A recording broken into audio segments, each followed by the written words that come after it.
अपने पसंदीदा शो के फुल एपिसोड देखने के लिए अभी डाउनलोड करें दंगल प्ले ऐप।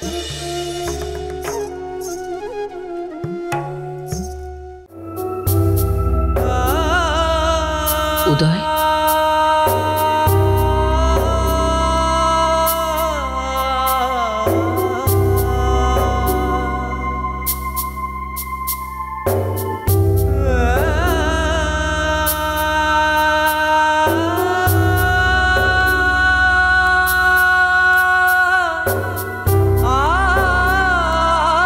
उदय,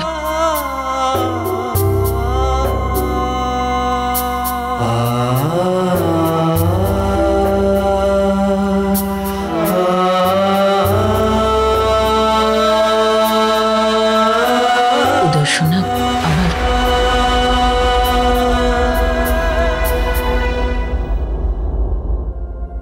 উদয়, তোর এই অবস্থা আমি দেখতে পাচ্ছি না।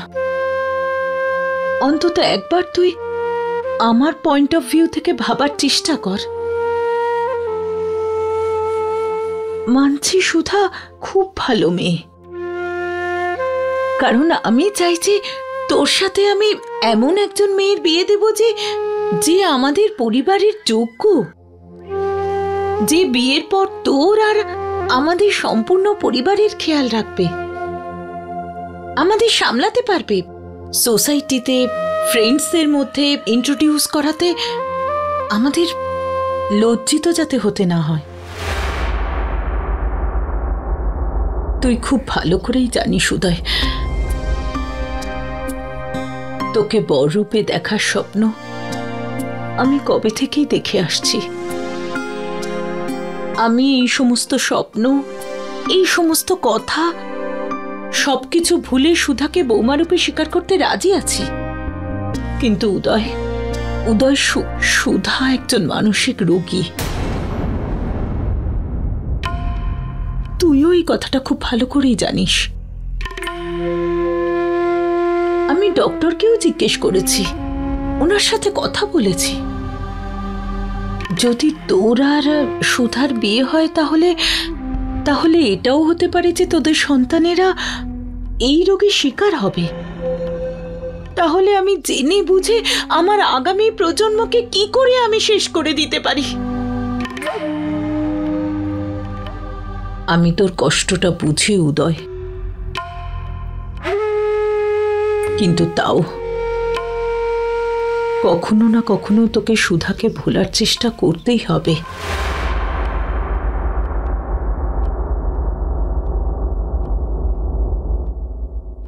এটাতে কিছু মেয়ের ছবি আছে। আমার জন্য প্লিজ একবার এগুলো দেখিস।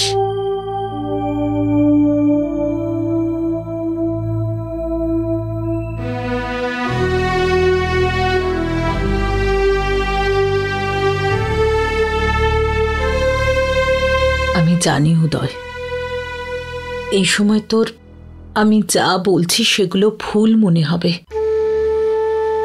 কিন্তু একবার তুইও মাথা ঠান্ডা করে ভাব।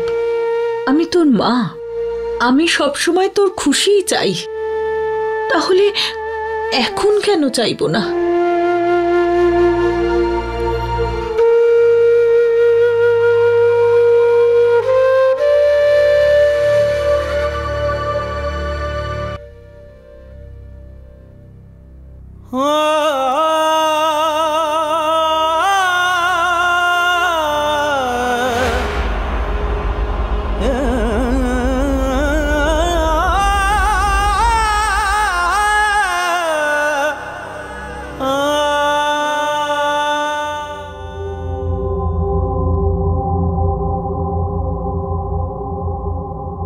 কি হলো মা? উদয় কি বললো? আমি উদয়কে কখনো এত কষ্ট পেতে দেখিনি মৃণাল। খুব চিন্তা হচ্ছে আমার রে। আমরা যেটা করছি সেটা ঠিক তো? আমরা একদম ঠিক করছি মা। কোনো অসুস্থ মেয়ের সাথে নিজের ভাইয়ের বিয়ে দিয়ে ওর জীবনটা নষ্ট করতে পারবো না। মা একটু ধৈর্য ধরো, সব ঠিক হয়ে যাবে। আমি জানি উদয়কে এই অবস্থায় দেখে তোমার খুব খারাপ লাগছে, কিন্তু ওর ভবিষ্যতের জন্য, আগামী দিনগুলোর জন্য এটা খুবই প্রয়োজনীয়। আচ্ছা একটা কথা বলো তো, ওই ছবিগুলো দেখেছে ও? জানি না, আমি তো ওখানেই রেখে এসেছি। কোনো ব্যাপার নয় মা, নিশ্চয়ই দেখবে। একবার ও এটা বিশ্বাস করুক যে সুধা ওর জন্য ঠিকঠাক মেয়ে নয়। যখনই ও এটা বিশ্বাস করবে যে সুধা ওকে ঘৃণা করে, তখন ও ওই ছবিগুলো নিশ্চয়ই দেখবে। আর একবার বিয়ে হয়ে গেলে সবকিছু ভুলেও যাবে। দেখো মা, এই বয়সে এরকম ঘটনা ঘটেই থাকে, যা সময়ের সঙ্গে সঙ্গে আবার ভুলেও যায়। সেজন্য চিন্তা করো না তুমি। জানি না, এখন তো শুধু ভগবানের কাছে প্রার্থনা করব যে সবকিছু যেন ঠিক হয়ে যায়। যে কোনো ভাবে আমার ছেলে ওই মেয়েটার জাল থেকে বেরিয়ে আসুক।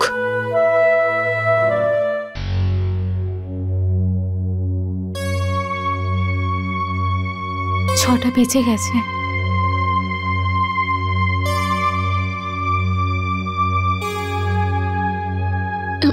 সুধা শর্মা,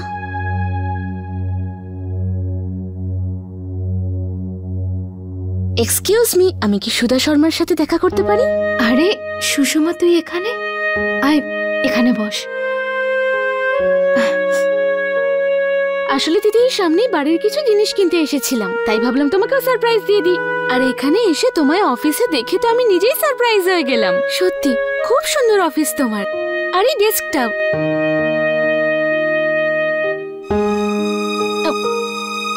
দিদি অফিসের টাইম তো শেষ হয়ে গেছে, চলো আমরা এখান থেকে বেরিয়ে একটু ঘুরে আসি। শুনছি একটা মল হয়েছে, ওখানেই ঘুরতে যাব। আর হ্যাঁ, রাস্তায় বাড়ি যাওয়ার পথে রসগোল্লা আর পাপড়ি চাট খাওয়াতে কিন্তু ভুলে গেলে চলবে না। মনে আছে যখন ছোটবেলায় জ্যোতি দিদি আমাদের হাতে টাকা দিত, তখন আমরা সবাই একসাথে খেতাম। চলো আজও খাবো, খুব মজা হবে। না সুষমা, আমার একদম ইচ্ছা করছে না।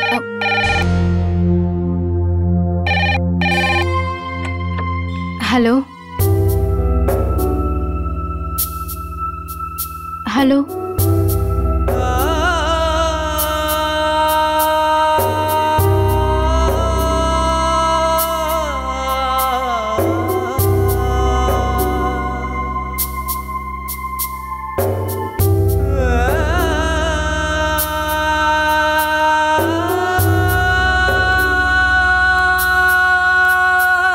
উদয়,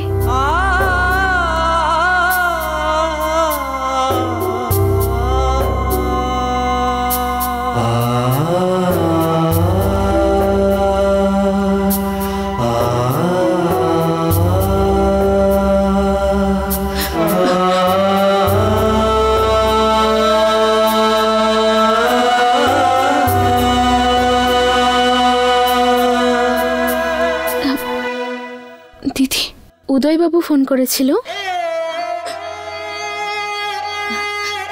জানি না, কেউ কিচ্ছু বলেনি, ব্ল্যাঙ্ক কল ছিল। কিন্তু সুষমা, আমার মনে হলো উদয়ের ফোন। দিদি, তোমার মন ওর সব কথা জানে। তোমাদের দুজনের মধ্যে একটা গভীর সম্পর্ক রয়েছে, মনের সম্পর্ক। যা না কিছু বলি শুনি, দুজনের মন পড়তে পারো। দিদি, তোমার এই কষ্ট আমার থেকে বেশি আর কে বুঝবে? তুমি শুধু চলো আমার সাথে, এখানে বসে বসে তুমি একই চিন্তা করবে। চলো চলো এখান থেকে। ব্যাস এই ফাইল রেখে দিই, তারপরে যাচ্ছি। ওকে? হ্যাঁ।